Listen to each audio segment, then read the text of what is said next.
귀하신 분들이 함께 예배하게 되어서 너무너무 감사합니다. 하나님께서 우리 모두에게 큰 은혜와 복을 다하실 줄로 믿습니다. 오늘은 선한 목자이신 예수 그리스도 제목으로 말씀을 전하겠습니다. 선한 목자이신 예수 그리스도 제목으로 말씀을 전합니다. 요한복음의 기록 목적은 예수님이 누구신가 하는 사실을 알려주는 데 있습니다. 그래서 사도 요한은 예수님께서 누구신지 8가지로 소개하죠.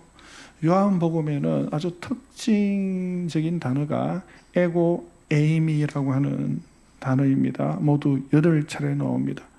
에고 에이미라고 하는 말은 헬라어이고 이것을 영어로 번역하면 I am 이라는 뜻입니다. 나는 무엇이다 할 때 I am, 그죠? 히브리어로는 하야라고 합니다. 하야라고 합니다. 이 하야라고 하는 말이 출애굽기 3장 14절에 나옵니다. 하나님께서 모세에게 하나님을 계시하시고 소개하실 때, 알려주실 때에 모세가 이렇게 묻잖아요. 하나님, 그때 하나님이란 이름도 없죠. 이제 뭐 하나님이라고 부르죠. 내가 그 이스라엘 백성들에게로 가면 이스라엘 백성들이 당신의 이름을 물을 거 아니냐. 누가 나를 보냈냐고. 그때 내가 누가 나를 보냈다고 말해야 됩니까? 하나님께 물었을 때에 하나님께서 나는 스스로 있는 자다. I am who I am, 영어로는. 그런데 그 히브리에 보면 하야라는 말이 거기 나오죠. 하야. 나는 이다. 하나님께서 자신을 계시하실 때 하야라는 단어를 쓰시는데 그 하야라는 말이 히브리어이고 그것을 헬라어로 바꾸면 그게 에고 에이미, 에고 나는, 에이미이다, 그런 말이거든요. 이 에고 에이미는 하나님께만 사용할 수 있는 특별한 단어죠. 이스라엘 사람들이 아무나 에고 에이미를 쓸 수 있는 것은 아닙니다. 그런데 예수님께서는 에고 에이미라고 하는 이 단어를 쓰시면서 자신이 하나님이심을 드러내시고 그리고 나는 어떤 하나님인지를 예수님께서 이 요한복음의 8가지로 말씀하십니다. 8가지로 말씀해줘요. 첫째는 예수님은 나는 생명의 떡이라고 말씀합니다. 두 번째, 나는 세상의 빛이라고 말씀합니다. 세 번째, 나는 영원자라고 말씀하시죠. 네 번째로는 양의 문이라고 말씀하시고 오늘 5번째죠. 오늘 말씀을 보면 11절에 나는 선한 목자다. 예수님께서 말씀하세요. 그런데 사랑하는 성도 여러분, 예수님께서 그 수많은 표현들 가운데 왜 예수님은 자신을 선한 목자라고 소개하시는 것입니까? 왜 선한 목자라고 예수님은 말씀하시는 것입니까? 성경은 하나님과 이스라엘 백성들의 관계를 목자와 양의 관계로 설명합니다. 그래서 시편 23편 1절에 보면 여호와는 나의 목자시니 내가 부족함이 없으리로다 말씀하죠. 여호와는 나의 목자시니, 이 말은 달리 표현하면 어떻게 됩니까? 나는 당신의 양입니다. 그런 의미죠. 하나님이 나의 목자가 되신다고 하는 것은 나는 당신의 양입니다 하는 고백입니다. 하나님의 백성은 다 양입니다. 양. 뭐라고요? 말 좀 하세요. 뭐라고요? 양입니다. 꼭 기억해야 돼요. 하나님의 백성은, 잘 들으세요, 독수리가 아닙니다. 성경에 독수리라고 말한 적이 없어요. 사자도 아닙니다. 등에 무늬가 예쁜 표범도 아닙니다. 징그러운, 무서운 독사도 아닙니다. 하나님의 백성은 양이죠, 양. 그런데 이 양의 가장 큰 특징 중에 하나가 뭘까요? 양의 가장 큰 특징 중에 하나는 무능함입니다. 무능함. 양은 스스로 먹이를 찾을 수가 없어요. 양은 맹수로부터 자기 힘으로 스스로 지킬 수 없습니다. 양은 길을 잃어버리면 길을 되찾을 수도 없습니다. 양은 까 뒤집어지잖아요. 자기 등이 땅에 이게 대이면요, 자기 힘으로 이렇게 바로 서지도 못해요. 그렇게 있다가 죽어요, 양은. 한마디로 목자가 없으면 살아갈 수 없는 존재가 바로 양입니다. 그런데 하나님께서 이스라엘 백성들을 향해서 너희는 양이다. 양이다 그렇게 말씀하시는 이유가 어디에 있을까요?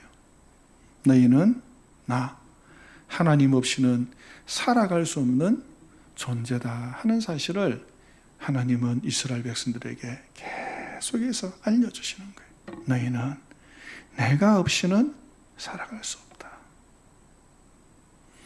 마찬가지로 이스라엘 백성은 하나님 없이는 살아갈 수 없죠. 양이 목자가 없이 살아갈 수 없는 것처럼 이스라엘 백성은 하나님 없이 살아갈 수 없어요. 그런데 사랑하는 여러분들은 어떻게 생각하세요? 나는 하나님 없이, 예수님 없이 살 수 있는 존재입니다. 그렇게 생각해 본 적은 없습니까? 또 이 정도 일은 하나님, 우리 예수님 피곤하게 불편하게 드릴 게 뭐 있냐, 그냥 내 힘으로만 그냥 해버리지 하면서 그냥 하나님과 예수님 도움 없이 내 힘으로 나는 얼마든지 잘할 수 있다. 그리고 내 힘으로 얼마든지 잘할 수 있는 것이 신앙이 성장한 거고, 그게 성숙한 거고, 그게 건강한 거다. 그렇게 생각해 본 적은 없습니까? 사랑하는 여러분, 잘 들으세요. 하나님의 백성은 양입니다. 양은 자기 혼자 힘으로는 아무것도 할 수 없는 존재예요. 아무것도 할 수 없는 존재예요. 이것을 항상 기억하고 어떤 순간에도 하나님을 의지하고 살아가는 것, 그것이 지혜로움입니다. 그것이 지혜입니다. 그래야 낭패를 당하지 않습니다. 내 힘으로 할 수 있다. 그래서 내 힘으로 하다 보면요, 틀림없이 낭패를 당해요. 끝에 가보면 너무 힘들어져요. 순간순간은 몰라요. 근데 끝에 딱 가보면 뭔가 된 줄 알았는데 와장창 무너져 내리는 거예요. 나를 떠나서는 너희가 아무것도 할 수 없느니라. 그게 양의 정체성이에요. 제가 어릴 때 집에 실타래가 여러 개 있었어요. 한 번은 누나가 바느질을 하고는 대충 정리해 놓고 갔어요. 내가 보니까 실타래가 꼬여 있습니다. 그래서 제가 어린 제가 아이고 저는 내가 정리를 좀 해야겠다 생각하고는 손을 댔는데, 아이고 이 실타래를 정리한다고 정리했는데 이게 덩그러져 버렸네.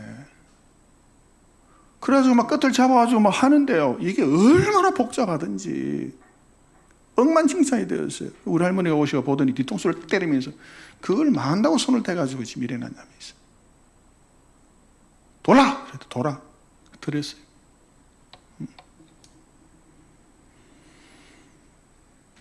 사랑하는 여러분, 내 힘으로 실타래 하나 제대로 풀 수 없는 존재가 우리 신자들이에요.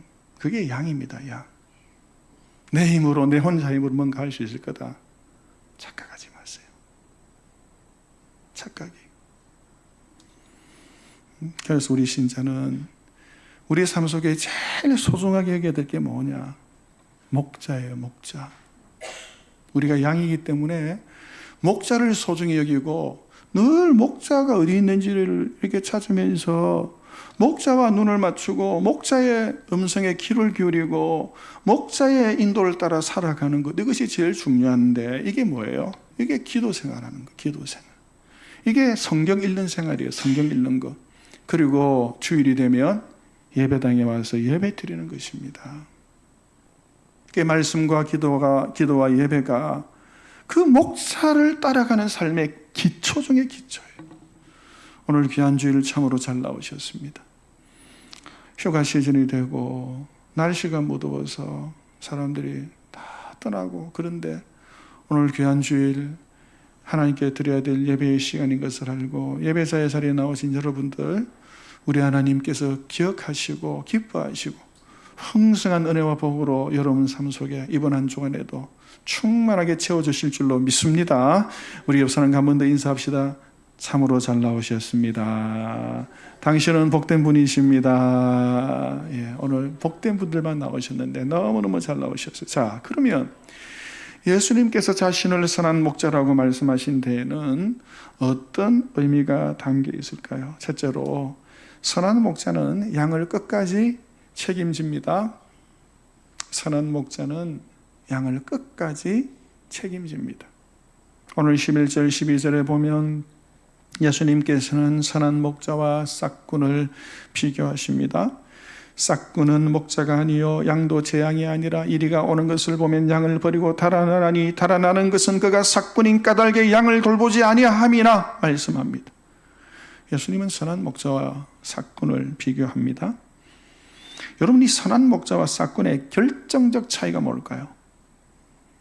싹꾼은 돈, 자기 이익 때문에 일하는 자이죠. 그러나 목자는 양을 사랑하기 때문에 돌보는 자입니다.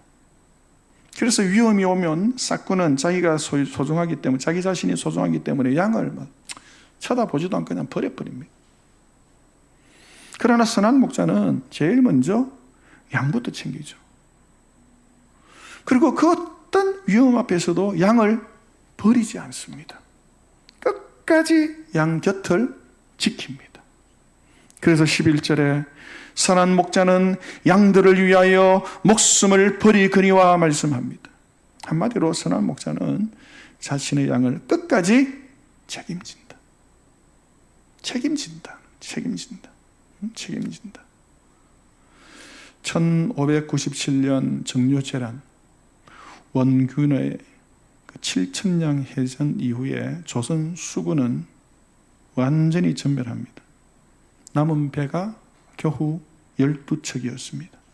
그래서 조선 선조의 신하들은 이 수군이 완전히 전멸했으니 이 남은 패잔병들을 이제 육지로 불러서 육지에서 싸우도록 해야 된다 주장을 하죠. 조선 수군이 완전히 이제 전멸했기 때문에 그 누구도 그 말에 대해서 반대할 수가 없습니다. 그러나 이때 이순신 장군이 이렇게 말하죠. 신에게는 아직 12척의 배가 남아 있사옵니다. 와, 어떻게 이런 말을 했는지. 이순신 장군은 나라를 지켜야 할 자신의 책임을 내려놓지 않았어요. 장군 한 사람이 도망가지 않으니까 병사들이 자리를 지킵니다. 백성들도 희망을 잃지 않습니다. 결국 13대 133의 전투가 바다 위에서 펼쳐지죠. 원래는 12척이었는데 한 척은 멀리 도망갔다가 나중에 나타나가지고 13척이 되었대요.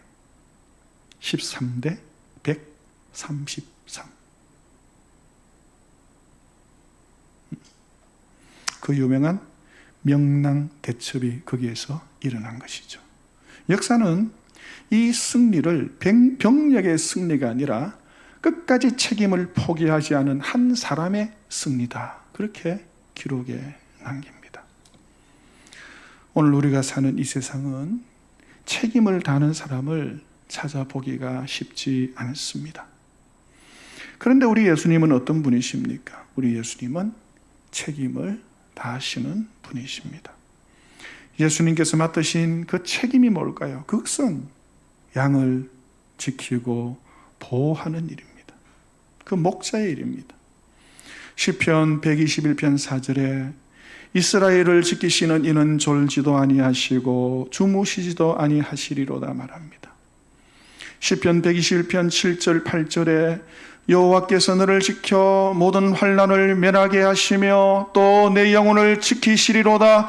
여호와께서 너의 출입을 지금부터 영원까지 지키시리로다 말씀합니다. 사랑하는 성도 여러분, 선한 목자이신 우리 예수님께서 오늘 저와 여러분을 지키고 있는 것을 믿으시기 바랍니다. 예수님께서 우리를 보호하시는 것을 믿는다고 하면 여러분은 지금 가장 안전한 곳에 있는 거예요. 가장 안전한 곳. 우리를 책임져 주시잖아요. 완전히 책임져 주시잖아요. 이같이 안전한 곳이 어디 있습니까? 그렇다면 이제 두려워하지 마십시오. 어떤 일 앞에서도 염려하지 마십시오. 걱정하지 마십시오. 그리스도 품 안에서 평강을 누리며 사시기를 주님 이름으로 축원합니다. 축원합니다. 둘째는 선한 목자는 양을 위해 목숨을 버립니다. 선한 목자는 양을 위해 목숨을 버립니다. 14절과 15절에 이렇게 말씀합니다. 나는 선한 목자라. 나는 내 양을 알고 양도 나를 아는 것이 나는 양을 위하여 목숨을 버리노라 말합니다. 선한 목자는 양을 사랑합니다. 그런데 이 사랑은 말로만의 사랑이 아니죠. 행동으로 보이는 사랑, 행동으로 증명하는 사랑입니다.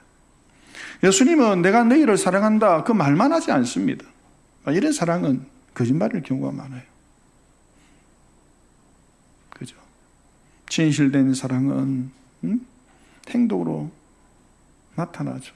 그리고 가장 큰 사랑, 가장 진실하고 참된 사랑은 어떤 사랑일까요? 그 사랑은 자기 목숨을 내어주는 사랑이에요. 자기 목숨을 내어주는 사랑이에요. 이 사랑이 가장 진실하고 가장 참된 사랑이에요.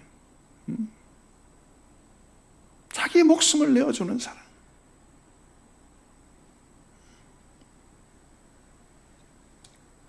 우리 예수님은 우리를 살리기 위해서 자기 목숨을 내어놓으시죠. 그래서 이 사랑이 선한 목자의 사랑이에요. 선한 목자는 양을 위하여 목숨을 내어놓는 것이죠. 이게 참된 사랑이에요. 1912년 타이타닉호가 침몰할 때 구명보트가 많이 부족했어요. 그때 한 아버지가 어린 딸을 먼저 구명보트에 태워 보내면서 손을 흔들죠. 그때 딸이 그 아빠 손을 붙잡고 같이 가자고. 근데 아빠가 손을 놓으면서 아빠는 괜찮다. 너는 살아야 된다. 그 마지막 한마디를 남겼어요. 결국 그 딸은 살아남았지만 그 아빠는 대서양이 그 차디찬 바다 속에서 얼어 죽었습니다. 사람들은 이런 이야기를 들으면서 참된 사랑, 가장 고귀한 사랑은 자기 생명을 내어놓는 사랑이라고 이구동성으로 말하죠. 그러나 사랑하는 여러분, 이 아버지의 위대한 사랑보다 더 큰 사랑이 있습니다. 그 사랑은 우리 예수님께서 우리를 구원하시기 위해서 십자가 위에서 대신 죽어주신 사랑입니다. 이 희생적 사랑입니다. 예수님은 십자가에서 우리 죄를 대신 지시고 우리가 받아야 될 그 모든 형벌과 심판을 대신 받으시죠. 이유는 하나입니다. 우리를 사랑하시기 때문에. 그래서 바울 사도는 로마서 5장 8절에 우리가 아직 죄인 되었을 때에 그리스도께서 우리를 위하여 죽으심으로 하나님께서 우리에 대한 자기의 사랑을 확정하셨느니라 말합니다. 사랑하는 여러분, 혹시 여러분 가운데 하나님의 사랑을 의심하시는 분이 있습니까? 하나님의 사랑이 의심되는 분이 계세요? 야, 하나님 나를 정말 사랑하실까? 아무리 생각해도 하나님 나 안 사랑하는 것 같아. 봐봐, 저 옆에 있는 저 집사는 뭘 해도 저러 잘 돼. 근데 나는 뭐야 도대체? 저 불신자들도 저러 잘 되는데 나는 도대체 뭐야 이거? 그런 생각이 들어서 하나님이 정말 나를 사랑하나? 예수님이 정말 나를 사랑하나? 이런 의심을 품고 이 자리에 앉아있는 분 계십니까? 그렇다면 여러분, 환경을 보지 마십시오. 십자가를 바라보십시오. 환경을 보지 마십시오. 십자가를 바라보십시오. 십자가 위에서 나를 대신해서 죽어주신 그분을 바라보십시오.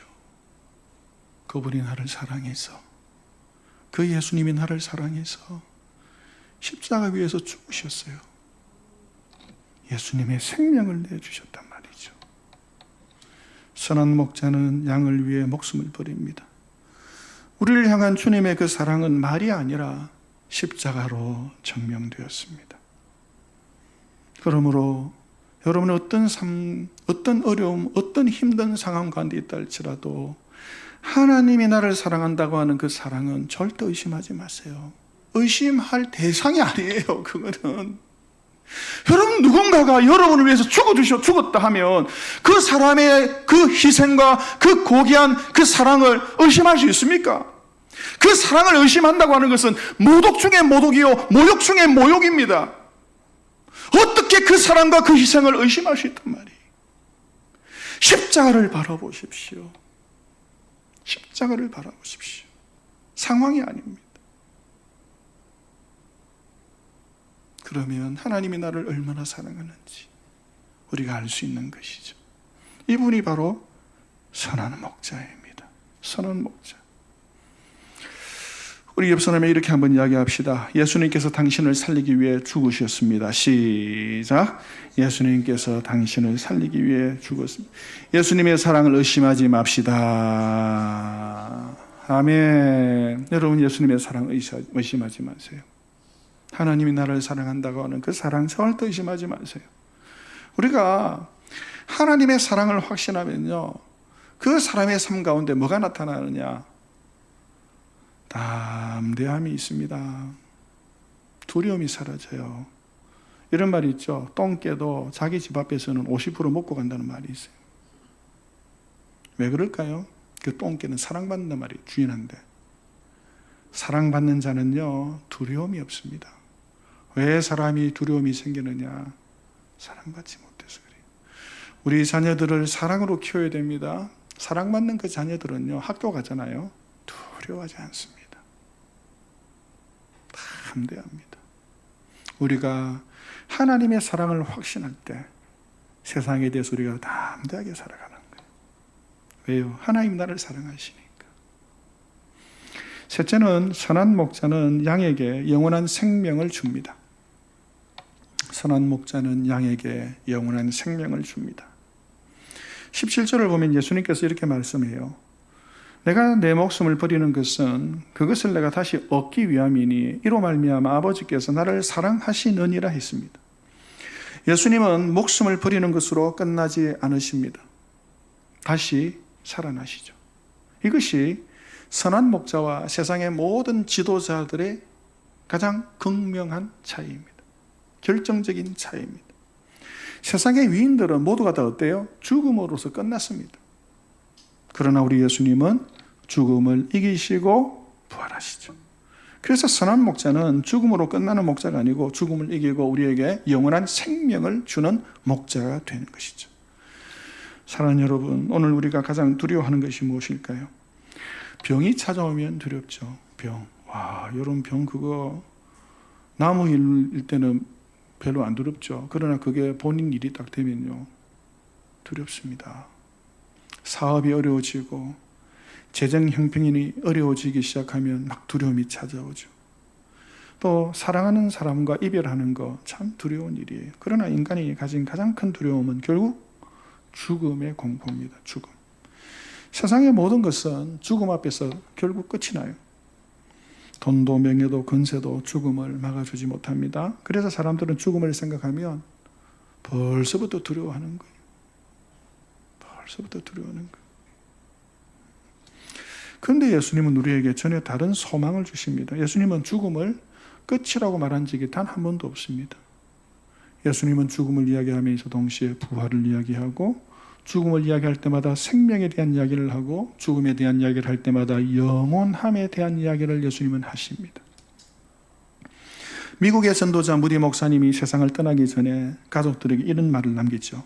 언젠가 신문에 무디가 죽었다는 기사가 실릴 것이다. 그러나 그 말을 믿지 마라. 그 순간 나는 지금보다 더 생생하게 살아있을 것이다.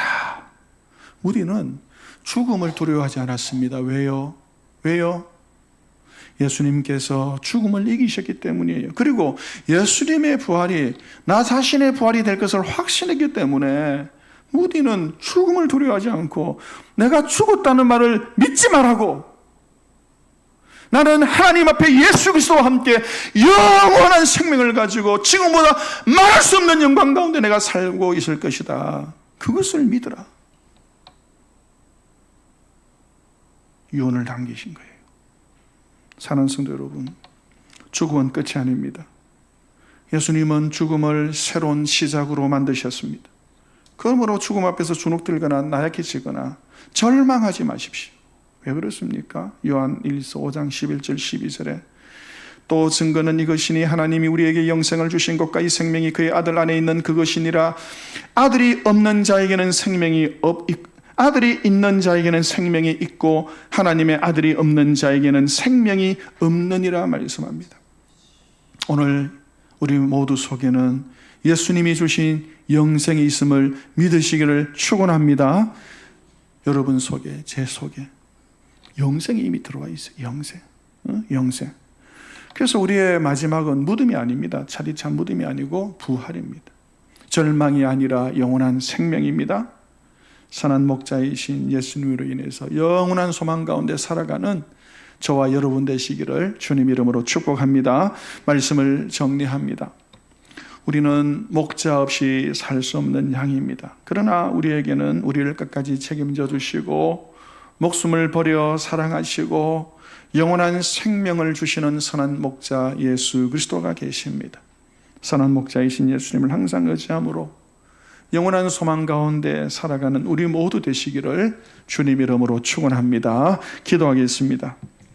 사랑과 은혜가 풍성하신 하나님 아버지, 선한 목자 되신 예수 그리스도를 보내셔서 우리를 끝까지 책임지시고 십자가의 사랑으로 구원하시며 영원한 생명 주심을 감사합니다.